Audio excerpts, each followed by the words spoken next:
ঘুপচি গলির সুখ লিখেছেন আবু ইসহাক। পরীক্ষার খাতায় ৩৫ নম্বর আর ৩৫ টাকার চাকরি, এই ছিল হানিফের চরম আকাঙ্ক্ষা। 3rd ডিভিশনে ম্যাট্রিক পাশ করলো হানিফ। আকাঙ্ক্ষার প্রথমটা পূর্ণ হলো, আর দ্বিতীয়টা খাবি খেয়ে মরতে লাগলো। ঝাড়া 2 বছর ধরে কত যে চেষ্টা তদবির করল সে, কতজনের দুয়ারে ধর্ণা দিল, কিন্তু ৩৫ টাকার একটা চাকরি জুটল না। সে বুঝতে পারল তার আকাঙ্ক্ষা আর পূরণ হবার নয়। অগত্যা 20 টাকা মাইনের প্রাইমারি স্কুলের মাস্টারই নিল সে। কোনো গতি নেই যার, সেই হয় মাস্টার। 5 বছর পরে চাকা ঘুরল, হানিফেরও কপাল ফিরল। যুদ্ধের ডামাডোলের বাজারে জুটে গেল একটা কেরানিগিরি। 35 টাকা মাইনে, 18 টাকা মাগ্গি ভাতা। দিব্যি চাকরি, কিন্তু সম্পূর্ণ অস্থায়ী। যে কোনো সময়ে বিনা কারণে, বিনা নোটিশে ছাঁটাইয়ের সম্ভাবনা। কিন্তু তাতে ঘাবড়াবার কি আছে, জীবনটাই তো অস্থায়ী। আর বজ্র যখন আঘাত হানে, তখন কি নোটিশ দেয় না কারণ দর্শায়? হানিফের আকাঙ্ক্ষা পূর্ণ হলো, তবে কি না 3 টাকা মনের চালের দাম হয়েছে 30 টাকা, আর 1 টাকার শাড়ির দাম হয়েছে 10 টাকা। অন্যান্য জিনিসের দামও বেড়েছে এই হারে। তবুও সে পরিতৃপ্ত। সাফল্যের আনন্দে সে মানতের 3 টাকা পাঠিয়ে দেয় খাজা বাবার দরগায়। মানুষের আকাঙ্ক্ষার শেষ নেই বলে নাকি মানুষ সুখী নয়।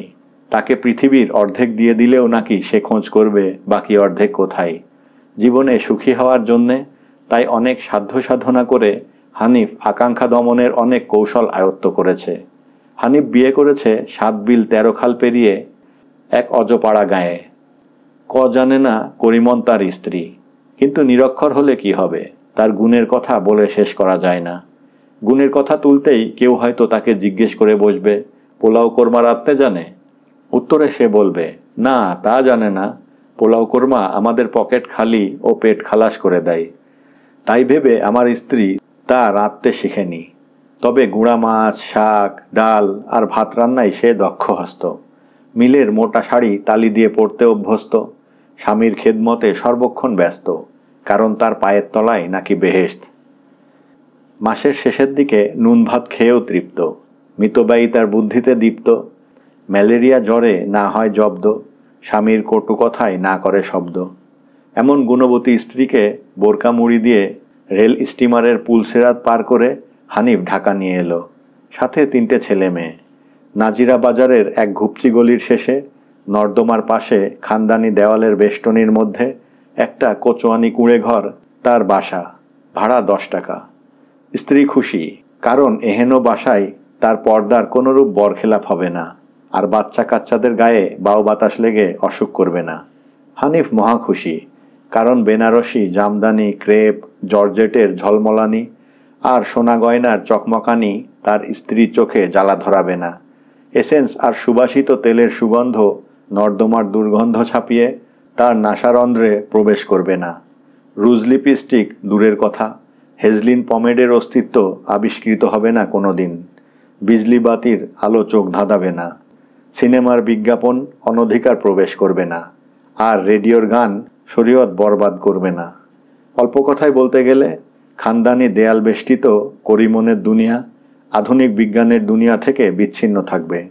4 দেওয়ালের মাঝে তার আকাঙ্ক্ষার ঘোড়া স্বচ্ছন্দে চড়ে বেড়াবে। 4 দেওয়ালের মাঝেই থাকবে তার সব পেয়েছির দেশ। হানিফের সংসার যাত্রা শুরু হলো, কিন্তু ফেরিওয়ালারা তার বাজেট ঘাটতির ফিকির করল যে। সে অফিসে গেলেই এদের আনাগোনা শুরু হয়।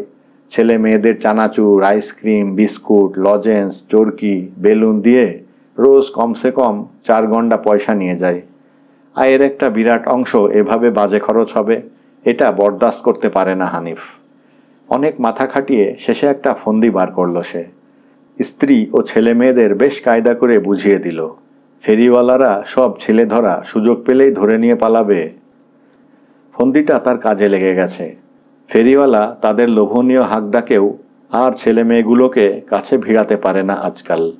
তাদের হাঁক শুনলেই ওরা এখন ওদের মার বুকে এসে লুকোয়। চাকরির প্রথম কয়েক মাস কোথায়, কিসে, কেমন করে কত খরচ করা দরকার ঠাহর করে উঠতে পারেনি হানিফ। তাই প্রত্যেক মাসে তার কিছু কিছু দেনা হতে লাগলো। এ দেনার হাত থেকে রেহাই পাওয়ার জন্যে ব্যয় সংকোচ করা জরুরি হয়ে পড়ল।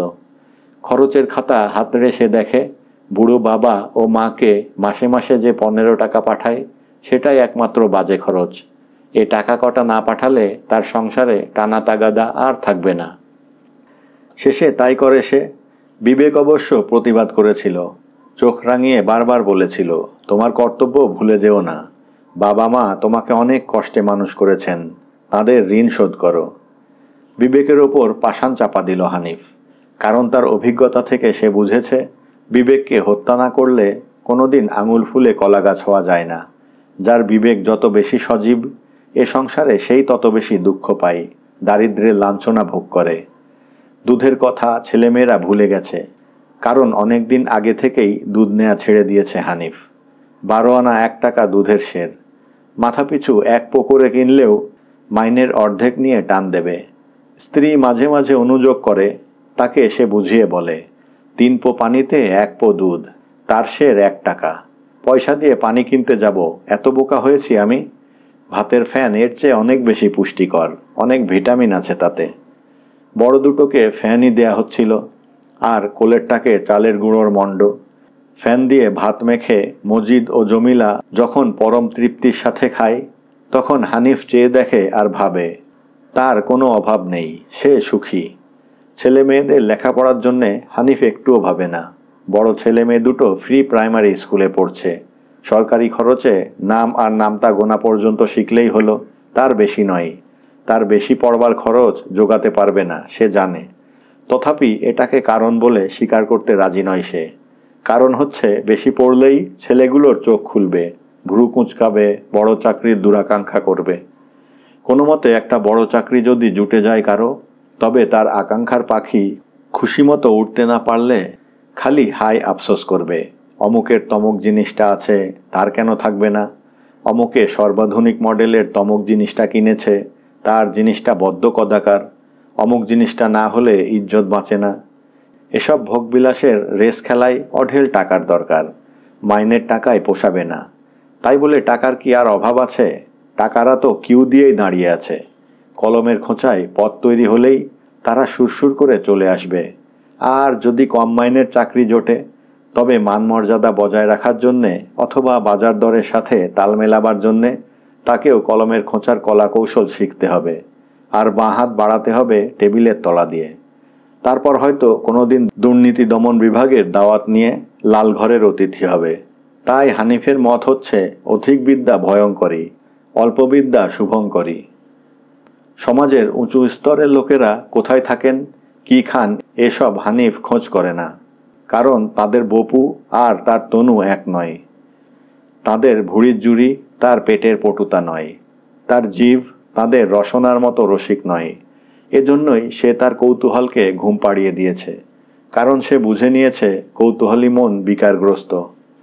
হানিফ আরও বুঝে নিয়েছে অভাবের অনুভূতি একটা রোগ বিশেষ। তাই কোটের বদলে কাঁথা, কোঠার বদলে কুঁড়ে, গাড়ির বদলে গাড়ির টায়ারের স্যান্ডেল পেয়েও সে সুখী। যদি কচ্চিৎ কখনো তার স্ত্রীর মুখ দিয়ে কোনো অভাবের কথা শোনা যায়, তখন তাকে মহাপুরুষদের অনাড়ম্বর জীবনযাপনের কাহিনী শোনায় সে। স্ত্রীর মুখ দিয়ে আর টু শব্দটি বের হয় না, স্বামীর উপযুক্ত স্ত্রী বটে। হানিফের সংসার ভালোভাবেই চলছে। সে অফিসে 10টা 5টা করে, আর তার স্ত্রী বাসায় 5টা 10টা করে। খুশির খবর এই যে পে কমিশনের সুপারিশে 20 টাকা মাইনে বেড়েছে। আরও খুশির খবর, এই 20 টাকার ভাগিদারও দুটি এসেছে। ধন্যবাদ।